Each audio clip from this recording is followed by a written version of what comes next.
Bryophytes in an urban environment, a case study from Auld Reekie.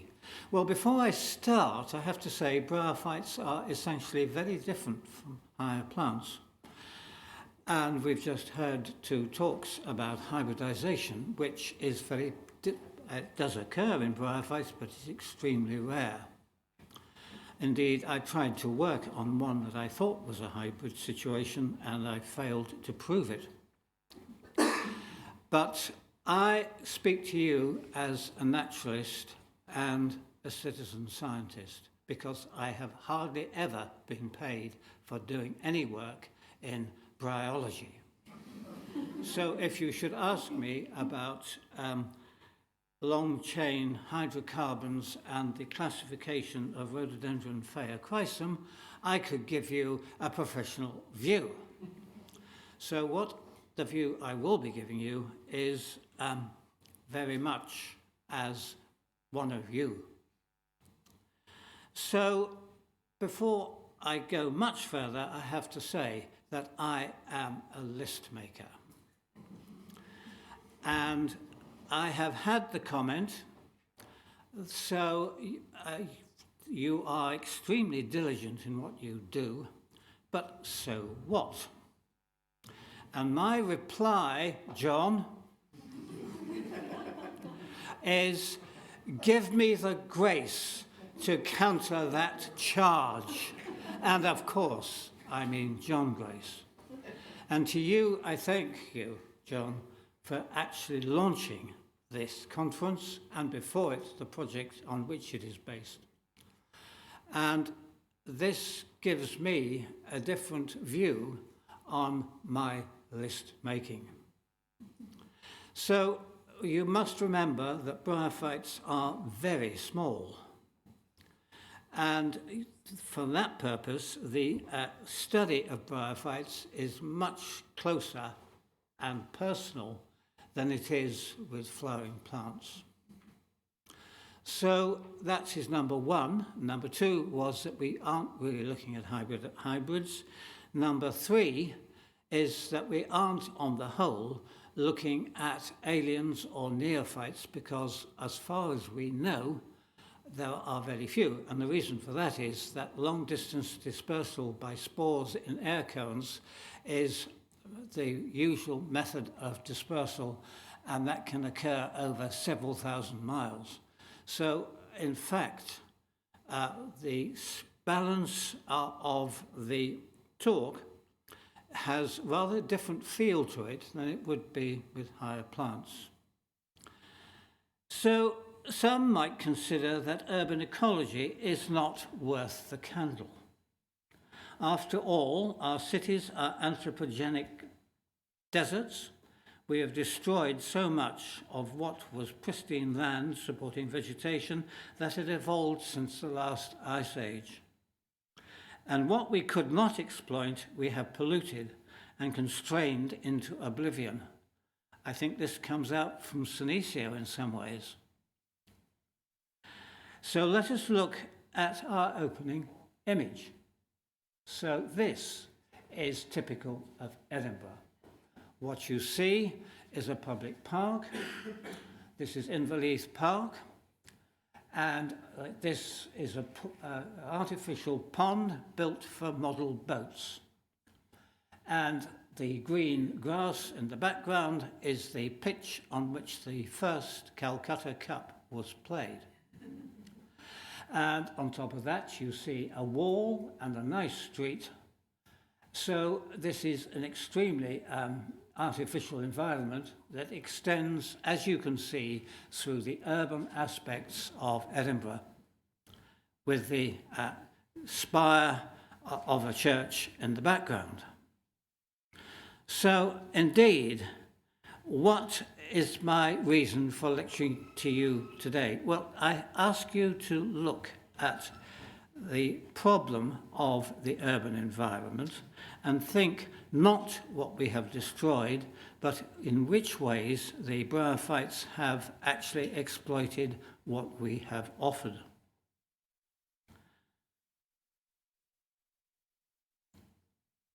In fact, this street is where I live, and that is accidental.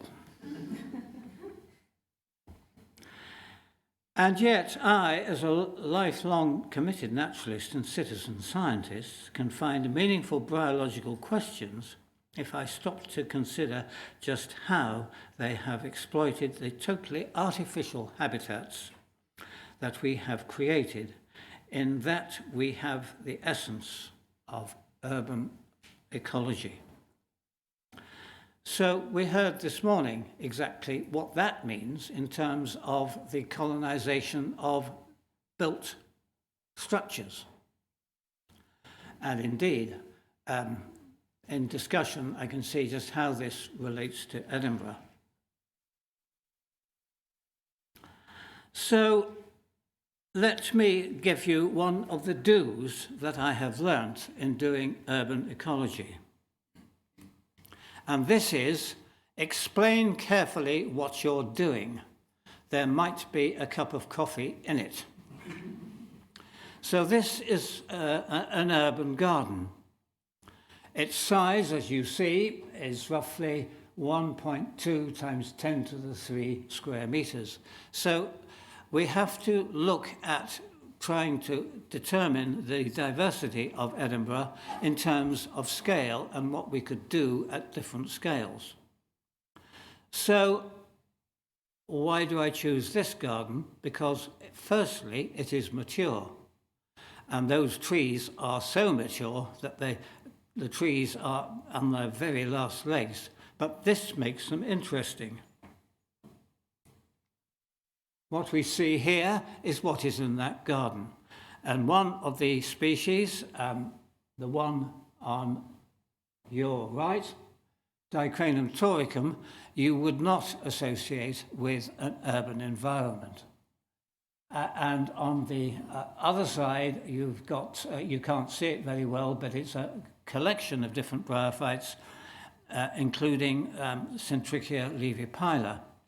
This garden, at that size, had roughly 34 species recorded in it because it is a diverse garden.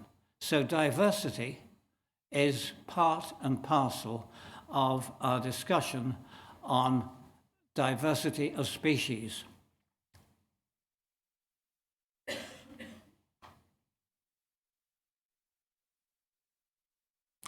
So I suggested to you that we would look at how the bryophytes have exploited what we've offered to them. And this is an interesting species that has already been talked about in terms of suds. And this is a species of hornwort, Phaeoceros levis. And this I found in the Botanic Garden. It took me, I think, 35 years to find it. But nevertheless, the reason for it is seen on the top right. It's a drain pipe. Now, I don't know whether that drain pipe is as old as the building, but the building is nearly 200 years old. And this is a pretty primitive way of shedding water off the roof. But what it did was to produce soggy ground facing north. And in that ground, we had Phaeoceros levis. Now, there's a problem with that species. It has two sexes, and there was only male. And therefore, it was almost impossible to say that that was a hornwort. But anyway, we looked at the male antheridia of this, which are used in the identification of these hornworts. And what we did was to measure them.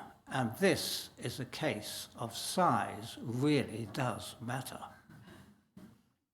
So why is this important? Well, it's exploiting a habitat that we have created. And in Vladimir's talk, he talked about juniper green. And the circumstances were absolutely identical. There was a building facing north in the shade, and the soil was damp. And there, the Phaeoceros was both sexes. It's a dioecious plant, and with it were the characteristic horns of the of the capsules, which give you a very close clue, a much better clue as to what it was.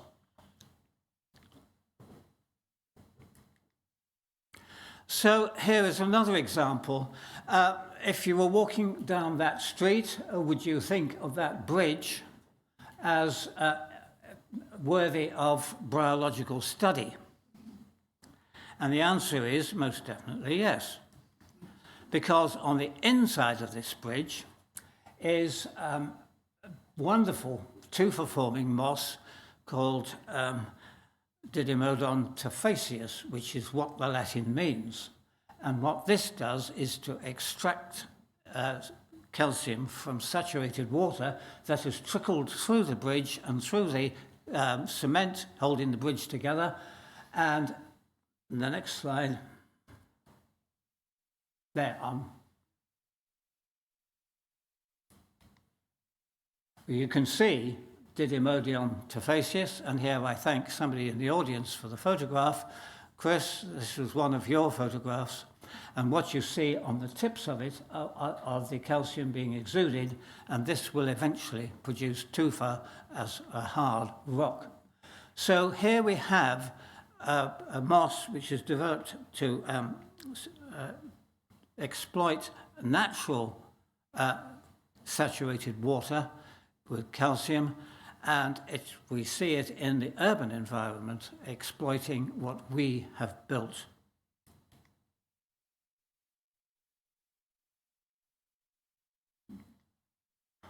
So in 2020, April, I would expect the whole of this audience to realize what was happening.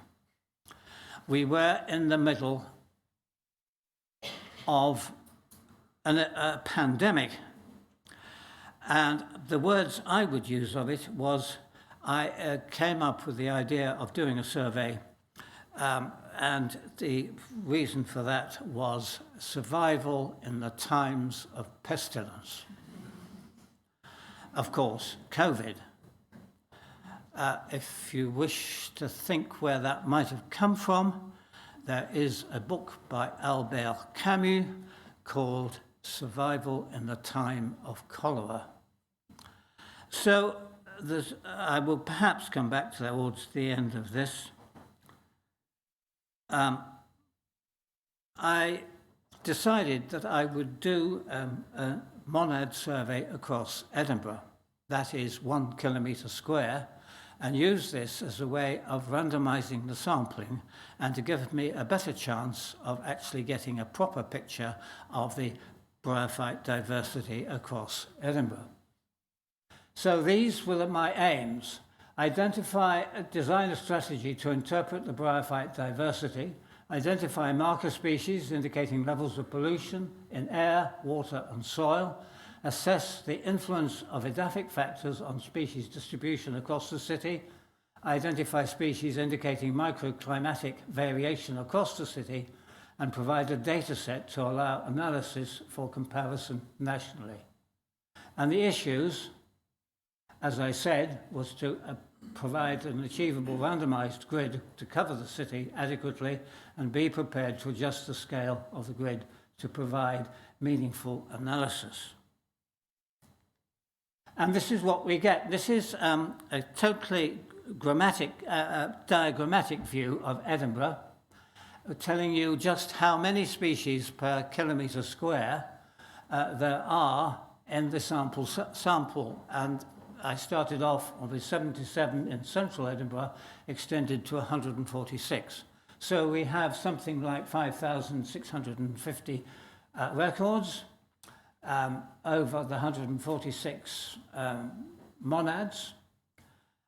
We have 275 species recorded in central Edinburgh alone.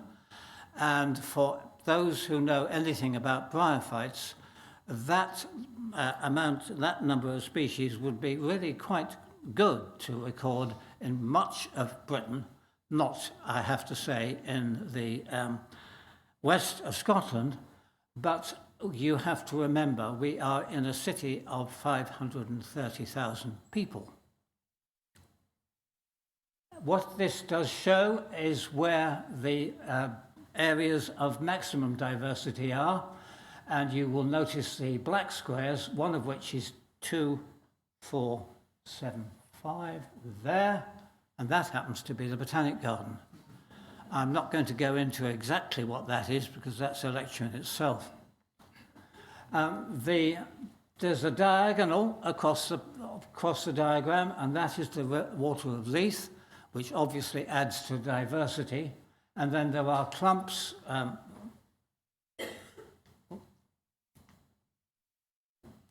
there. That's Arthur's Seat.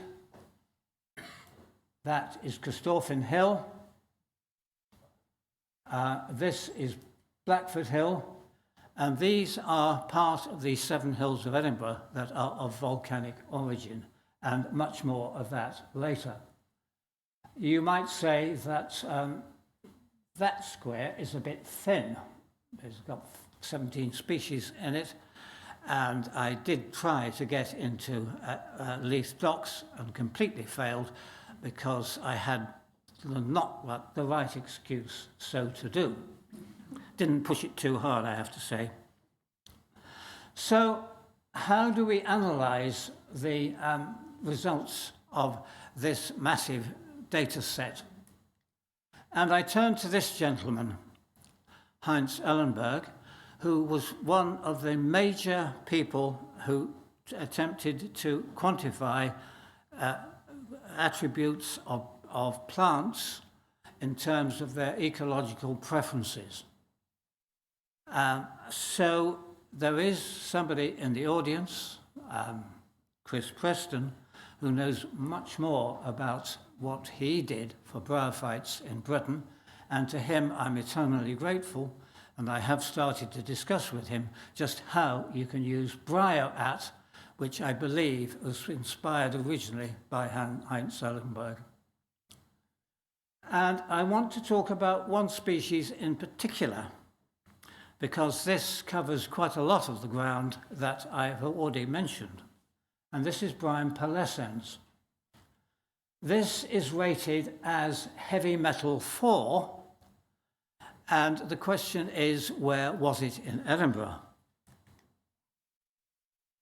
Well, we'll come to that in a moment. I would first like to try and put that in some sort of context. So I selected the 32 most common species across my 146 monads and worked out exactly from the Bryoatts what their taxonomic preferences were, to see whether this could tell me something about, in general, what is in a city. And what we find is that the taxa occurring as epiphytes on living wood is 16 out of 32. Now, this is a habitat that you don't get in higher plants very much, and it is absolutely crucial to understanding the diversity of bryophytes across a city. Taxa occurring on worked rock, well, that looks huge. And these were the common species. Pretty well all of them you would find on walls and various other artificial surfaces. Taxa occurring on soil were quite reasonable, but the interesting one was the precipitation, that is the rainfall, annual rainfall, and what we found, the median was 960 millimetres, and that is spot on for the annual rainfall of Edinburgh. So here we see a mechanism by looking at the ecological preferences over the whole of Britain that will actually tell you something about the weather of Edinburgh. And this is quite important in understanding urban ecology, because Edinburgh, as you heard, is one of 214 cities. And what happens, we will hear right at the end, outside Edinburgh, when the climate is different. So mean January temperatures, roughly as you'd expect for Edinburgh, and the mean July temperature also roughly as you expect for Edinburgh. The maximum altitude of the plants is interesting because we see that the majority of them can go right up into the highlands with altitudes of over 750 metres maximum. So what we are not looking at is lowland plants. Most of them have the capacity to go really quite high. The significant one is, if we look at pH, we see that moderately basic and strongly basic species are represented highly, and this is because of the amount of concrete and mortar and cement in the urban environment. So how can we actually get our head round what we've just seen? And so I selected one genus in our data set, and of this genus, Centrichia, we see that 4 of the species are in that list of the commonest species.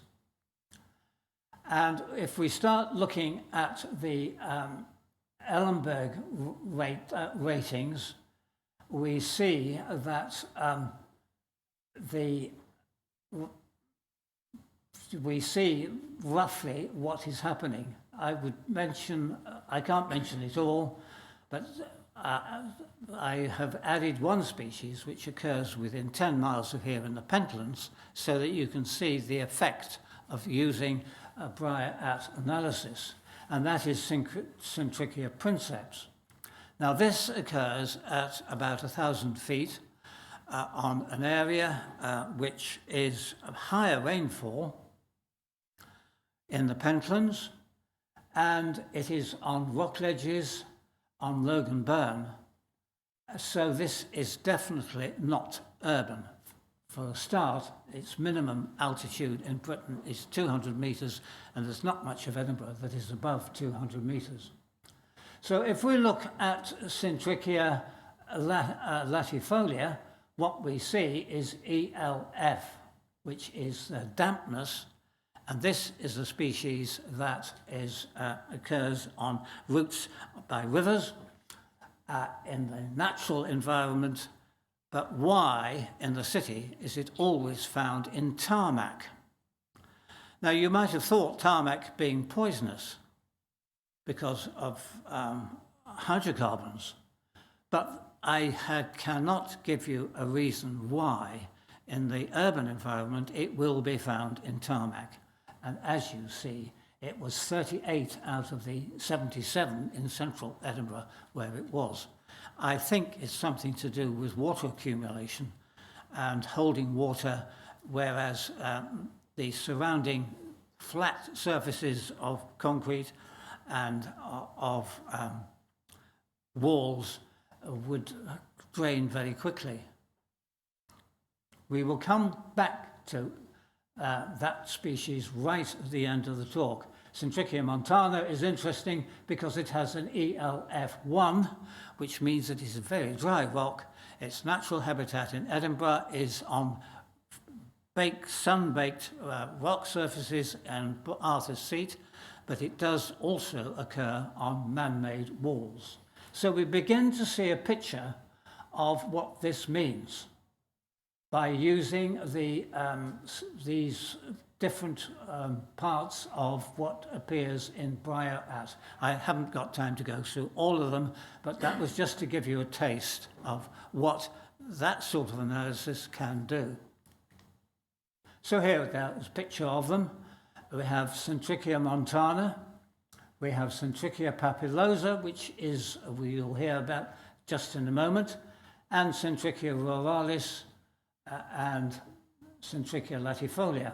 They look very different, but the one at the bottom right, the bottom left, shows these hair points that are typically a reaction to very dry climates.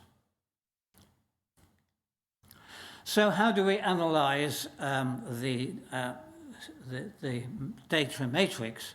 And here I have to thank Julia for her noble assistance in actually doing the work at a statistical level, which is a little beyond me, but she's coped well.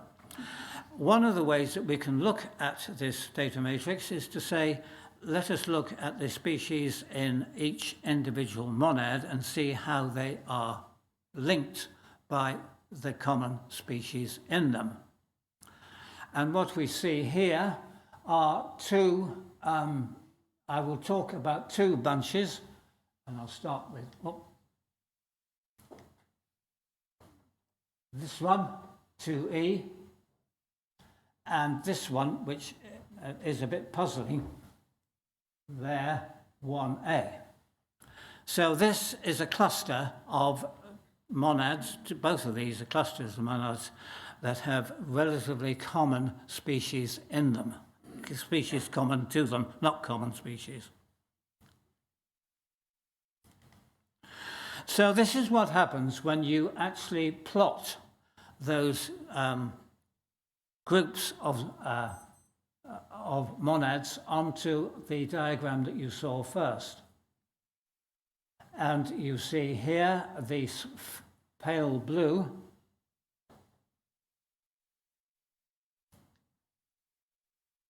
here, and this is clearly, most of it, not all, but most of it is within the valley of the Water of Leith. So what are the common denominators there? This is a very clear signal. And the other one that I will be talking about is yellow, 1198, 2469 and 2772, because I can't make sense of it. So this is the Water of Leith, and this raises a question. Could this possibly be urban? And yet this is within 300 metres of Princes Street at the West End, and it obviously is surrounded by houses and is part of the urban environment, quite legitimately.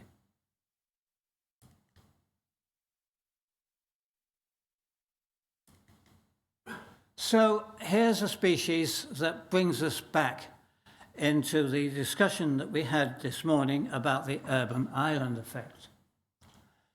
From its distribution map, which is not a particularly recent one, you can see that it has a pretty sharp cutoff, more or less, at Edinburgh. And what is the reason for that?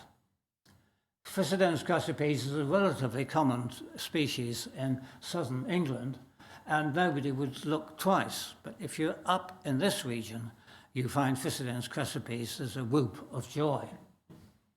So if we look at its distribution along the Water of Leith, as you see there, what you notice is that these green dots, which is telling you where it is present, are in Edinburgh, but the lower part of the river of Water of Leith. So we look at that climate, that British distribution, and we say there must be a temperature effect with this. It is a riverside species that is pretty well always damp, but it can't be pollution because there's quite a lot of the upper part of the Water of Leith that is urban by any count of imagination. So what we have is a species that has a very sharp cutoff within the city. Conclusions: pollution is not an issue because it occurs right across the whole area of Edinburgh. There's almost certainly a temperature issue confining its distribution. So what is that? Well, it is partly the national picture of Edinburgh being somewhat cooler than London, as we keep hearing from our family in London. But it is also, I am absolutely certain, something to do with the urban island effect. And I've already discussed this with our first speaker, our speaker this morning, And it is a much more difficult problem because not only is this a city, but it has a third dimension, and that is altitude. And on top of that, it has a huge heat sink in the middle of Edinburgh, which is Arthur's Seat. So how you extract all of this, I am told that it's rife for modelling. So anyway, I am fairly certain that this is an example of a species distribution that would reflect that talk that we had this morning. So we come to this analysis, and let us now look at a cluster that I mentioned right at the beginning, cluster 1A. And what we have here is the island of Cramond, and it seems to be linked to one of the monads on Blackford Hill and one of the monads on Arthur's Seat. So what does this mean? Well, it is maritime. There's no two ways about that. And we see typical maritime species, including Schistidium maritimum and Tortilla flavivirens on the cliffs on the northeast-facing side of it. So that can't be the reason for the cluster that the dendrogram shows us. And I think that it's much more that that island is mainly basaltic and acid. And that is Tylidium ciliare, which is one of the species that I would associate with more acidic semi-montane rocks, which occurs in Blackford, and it also occurs on Arthur's Seat. So our cluster technique at 10 to the 6 square meters, in other words, monad, gives us some crude clues as to what the diversity is, but it certainly doesn't give us the whole answer. So I mentioned Bryum pallescens right at the beginning, because we had seen that the Bryoatt attributes of it pointed out that it was one of only 2 species that is preferentially a species of heavy metals. So why am I showing you Granton Gasworks? Surely there can't be anything growing on the bare soil there because of the pollution of generating gas. So I took a liberty and sort of broke into it and followed dog tracks across it.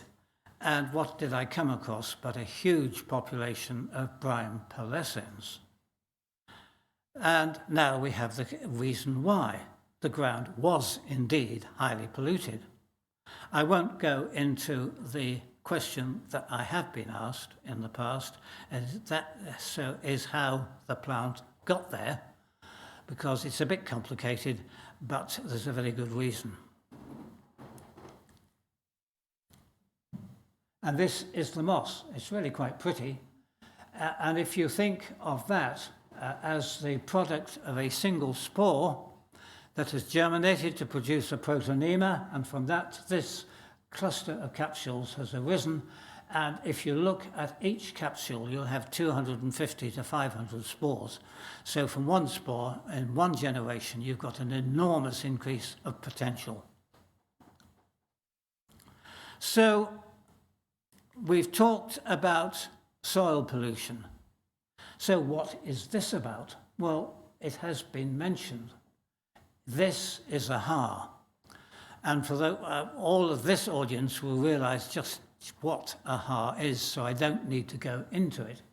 But the purpose of showing it now is that the haar will act as focal points. It'll be created by sulfate, I believe, am I right? Am I?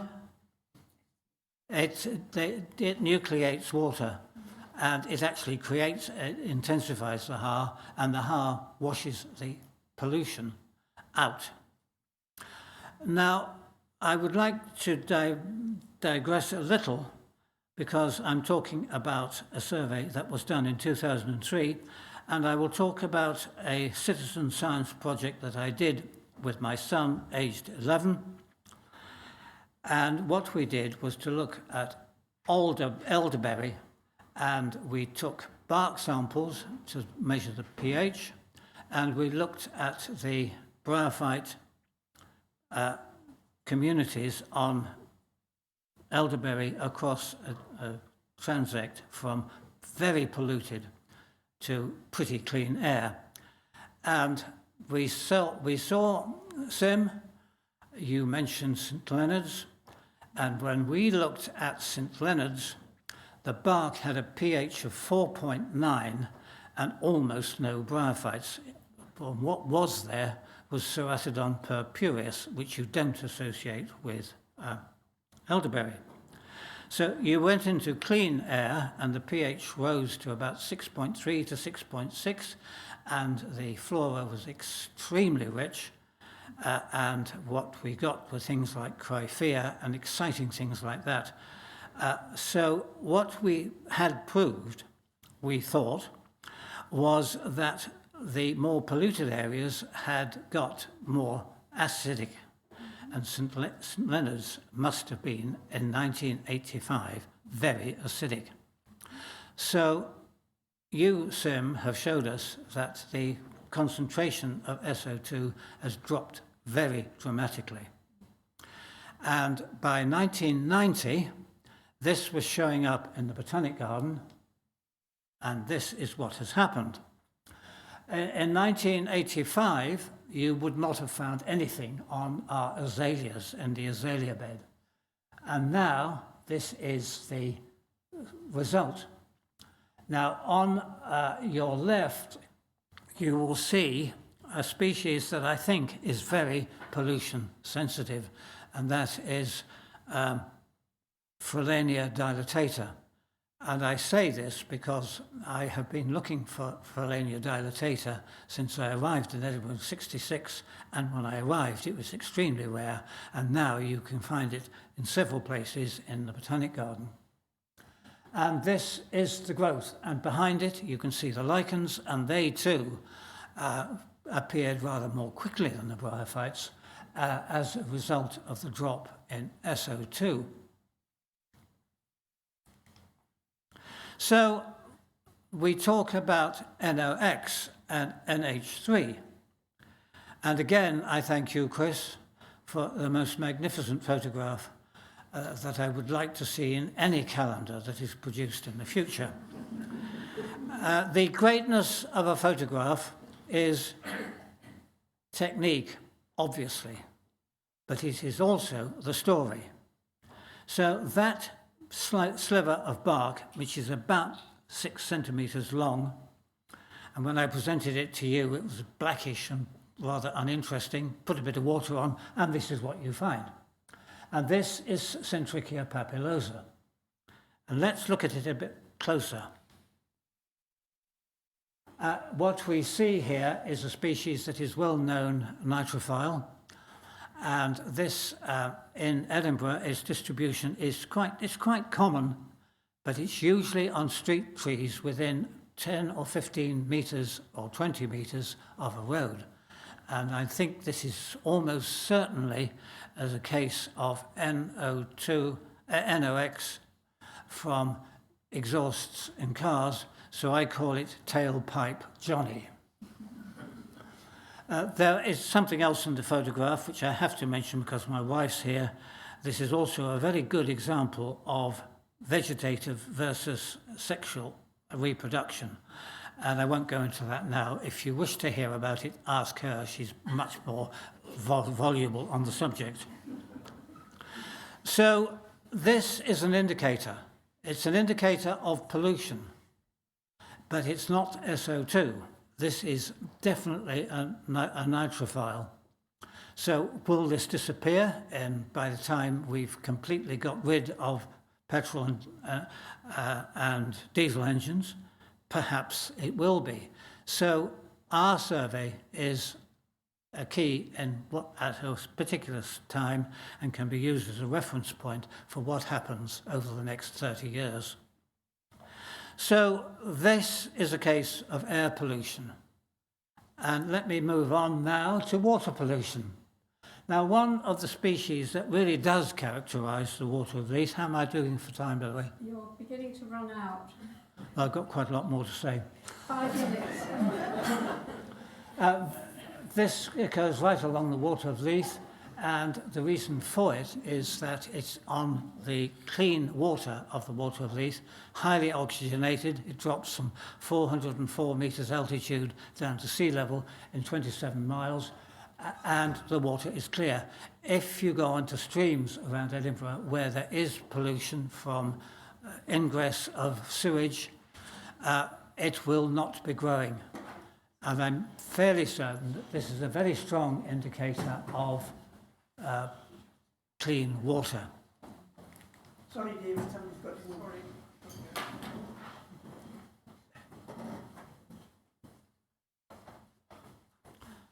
So we turn to the Seven Hills of Edinburgh, and I will have to hurry.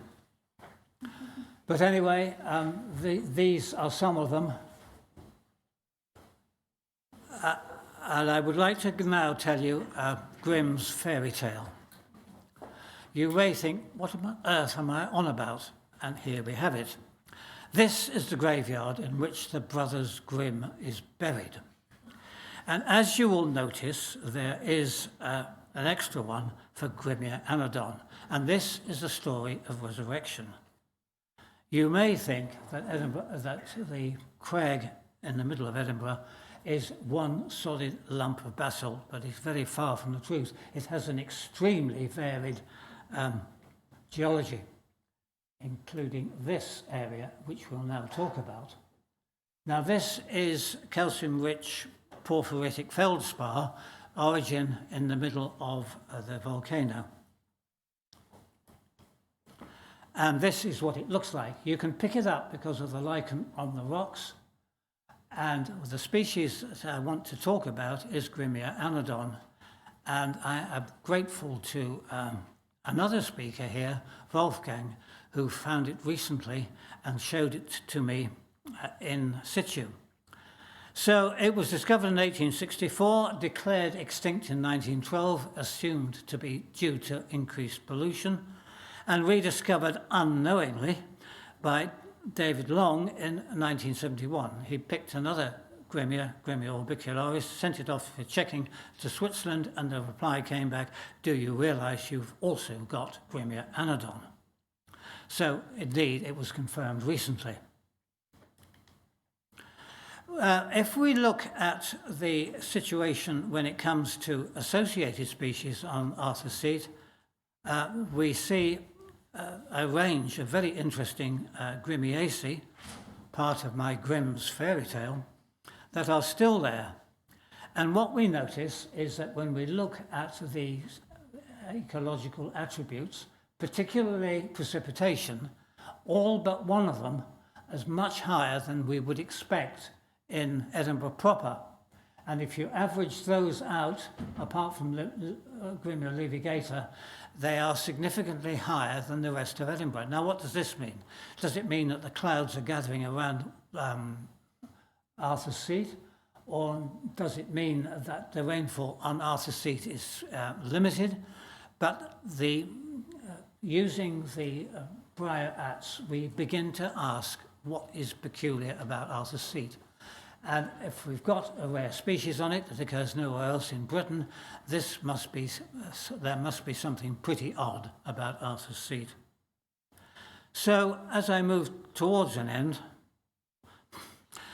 this is a picture from Forres, where I was doing an urban survey, and this is an example of a species that can't possibly occur in Edinburgh. So this is one way of putting Edinburgh in the context of Scotland, because the species here is Orthoticum obtusifolium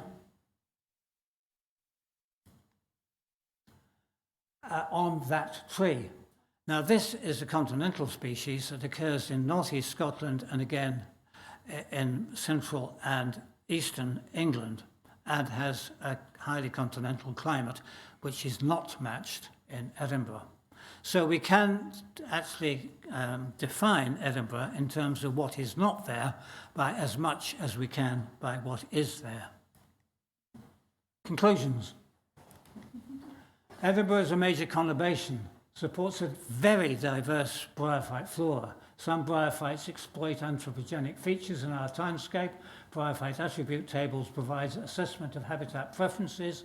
A monad survey can provide structured snapshot analyses of this diversity. Small-scale plant assemblages reflecting geology may not be picked up. Bryophyte assemblages can act as indicators of soil, air and water pollution.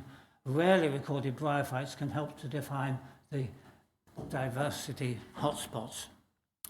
So this is where we come to a conclusion.